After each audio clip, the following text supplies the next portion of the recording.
السلام عليكم ورحمة الله وبركاته. ازيكم عاملين ايه؟ يا رب تكونوا بخير. صنف النهاردة ان شاء الله هيكون نوع كده من انواع الحلويات الشرقية، يعني حاجة مفيش بعد كده. طبعا كل سنة وانتم طيبين، رمضان على الابواب وبنحتاج دايما حاجات حلوة كده مع السلة علشان الصيام. فان شاء الله الطريقة دي هتعجبكم جدا، والصنف ده هيعجبكم قوي. هو مش معروف قوي في مصر لكن معروف في دول المغرب العربي عموما، اللي هو اسمه المجرود او المكرود. يعني مش عارفة بصراحة الاسم التوضيحي ليه ايه، لكن هو ده اللي انا اعرفه. طريقته حلوة. انا ان شاء الله النهاردة هعملها معاكم بالبصامة، يعني هو ليه كده مكان معين بيعملوا بيحطوه فيه زي فورمة كده، بس ان شاء الله هعملها معاكم بطريقة سهلة. يلا بسرعة نشوف المكونات بتاعتي ايه. هنا هحتاج السميد. السميد ده بدون اي اضافات، يعني مش اللي بيتعمل بيه الهريسة او البسبوسة اللي في الاكياس. تمام. هحتاج منه هنا 3 كوبايات. الثلاث كوبايات سميد عليهم كوبايه من الدقيق الابيض. وانا ان شاء الله هكتب لكم كل المكونات بالتفصيل في صندوق الوصف، علشان يبقى المكونات معاكم موضحه، ما تتلخبطوش في حاجه. ضفت هنا الثلاث كوبايات سميد مع كوبايه الدقيق، وضفت لها حوالي معلقه صغيره من البيكنج باودر. تمام تمام لحد كده، وسهله قوي ومفيش اي اضافات تانية هتتضاف. هقلب المكونات، هقلب الدقيق كله على بعضه، وبعدين هنزل معاهم بنص كوبايه من الزبده، او ممكن السمنه، يعني يا سمنه يا زبده الاتنين، او ممكن خليط طبعا بين السمنه والزبده. بس انا هنا حطيت بصراحه سمنه بلدي اللي هي الزبده الصفراء. حطيت نص، وعليهم نص كوبايه من الزيت النباتي او زيت الذره. في طبعا في بلاد بيعملوها بزيت الزيتون، بس انا بصراحة مش بفضل زيت الزيتون في الحلويات، يعني ده طبعا رأيي الشخصي، بس انا مش بفضله. هقلب كل المكونات على بعض طبعا، وهسيب المعلقة خالص، وهشتغل بايدي، يعني زي ما اكون ببث كحك كده باطراف الصوابع. تمام. انا مش بعجن، انا زي ما انتم شايفين بشرب كل المادة الدهنية اللي انا حطيتها في الدقيق، علشان ما يبقاش فيه عندي دقيق بدون سمنة. بصوا انا هنا بختبر العجين بتاعي. كورته كوره كده، وهضغط عليها شويه، وبعدين هحذفها او هرميها، هي مش هتفك معايا كده. خلاص المكونات بتاعتي اتظبطت، يعني مفيش اي لا ناقصه ماده دهنيه ولا قله ماده دهنيه، فكده العجين معايا مظبوط. هعمل ايه؟ هسيبها ترتاح شويه. يعني انا عملت هنا عمليه بس، ومش هشتغل على طول، هسيبها مثلا 10 دقايق او نص ساعه. طبعا في الدول العربية بيسيبوها بليلة كاملة، لكن طبعا احنا علشان مستعجلين عليها، او علشان طبعا التصوير، فانا الحقيقة سبتها حوالي ساعة. سبتها ساعة، ويلا بقى نعمل الشربات بتاعها. الشربات بتاعها عبارة عن كوبايتين من السكر، عليهم كوباية من المية. إيه، الشربات بتاعي هنا انا عايزاه سميك، عايزاه تقيل، مش عايزاه خفيف. تمام. هنا حطيته طبعا يغلي على النار لحد ما اداني السمك اللي انا عايزاه، اللي موضح عندكم في الكاميرا دلوقتي، وسبته طبعا على جنب. بصوا السمك بتاعه تقيل، يعني زي كده.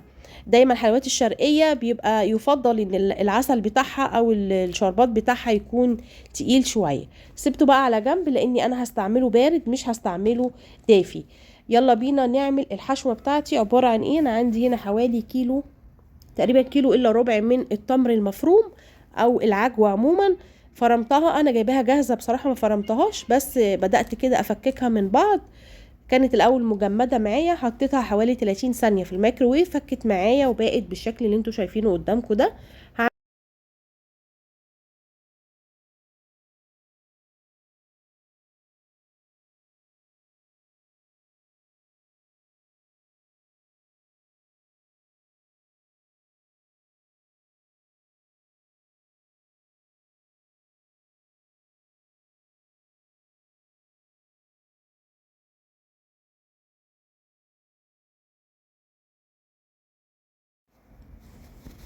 كده انا خلاص سبتها على جنب.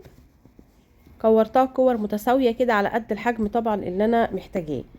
بعد طبعا ما كورت كل الكور قدامي زي ما انتوا شايفين طبعا، يعني موضوع ان انت بتخلي الكميه كلها تكون قدامك جاهزه، دي بتوفر عليكي وقت. يلا بينا على كميه بقى السائل اللي انا عايزاه. عندي هنا نص كوبايه من الميه، عليها يعني حوالي معلقتين كبار من ميه الزهر.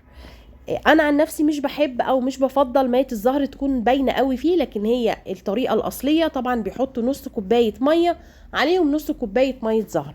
لكن انا بصراحه مش حابه كده خالص، او مش بحب يعني ايه النكهه بتاعت ميه الزهر تكون قويه. حابه انت الامر تمام مفيش مشكله. هبدا بقى ايه احط كده حاجات بسيطه من الميه، مش هنزل بالميه كلها دفعه واحده، ومش هعجن. انا بلم العجين زي ما انتم شايفين بالاطراف كده، علشان انا مش عايزه السميد بتاعي لما بيتعجن كتير بجد بيبوظ لي الوصفه، سواء في بسبوسه او في اي حاجه داخل فيها سميد، اي حلو، اي نوع حلو. تمام. بلم هنا كده بالاطراف زي ما انتم شايفين. انا حطيت الميه على دفعتين، والحقيقه هي ما اخدتش معايا اكتر من نص كوبايه من الميه. والامر ده طبعا بيرجع لنوعيه الدقيق او السميد اللي انت بتستعمليه.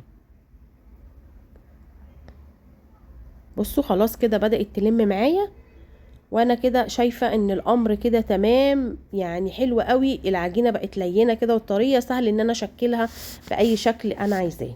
بصوا ما شاء الله جميله جدا جميله جدا. ما تنسوش اللايك لو وصلتوا للفيديو لحد هنا. كده خلاص اخر دفعة من المية ولميت العجين، وكان ما شاء الله لين جدا وحلو. عايزة اقول لكم بقى يعني كان نوع حلو سهل قوي وبسيط للناس اللي مش بتنجح كمان معاها البسبوسة او الهريسة. بجد جربي الطريقة دي، هتحبيها جدا يعني، ودايما تعمليها. وبعدين ممكن تعملي اقل كمية ممكن تتخيليها. يلا بينا نشكل العجين. العجين بقى ممكن تشكليه بايه؟ ممكن تشكليه بالمنقاش بتاع الكحك، وممكن تشكليه بالبصامه بتاعه المعمول. انا عندي هنا المكبس ده بتاع المعمول هعمله بيه، بيدي شكل حلو قوي. طبعا الطريقه الاصليه للمجرود او المكرود بيكون زي فورمه كده من الخشب، شكلها كده يعني مستطيل شويه، فبيشكلوا بيها العجين، وطبعا بيبقى شكلها جميل جدا. فانا بصراحه حبيت اعملها بالبصامه، ادتني نفس الغرض بالظبط. عايزه اقول لكم والله البصامه دي تمنها مش غالي، هي يعني عندي بقالي حوالي 3 سنين كده مثلا، فهتنفعك في حاجات كتيره قوي لو اشتريتيها. انا هنا حبيت اختار من الاشكال، بس يعني انا حددت شكل بس معين انا حسيت ان هو حلو او انا نفسي مرتاحه له، فاشتغلت بشكل واحد ما عملتش اكتر من شكل.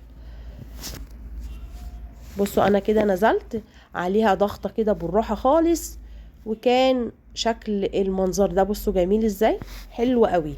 بصامه كمان يعني بتطلع الرسمه تحفه جدا. انا هنا دهنتها بس يعني فرشه كده بسيطه قوي من الزيت علشان ما تلزقش طبعا معايا في العجين. عملت واحده كمان اهي، والزيادات هخرجها لان انا مش عايزه كميه عجين كتير.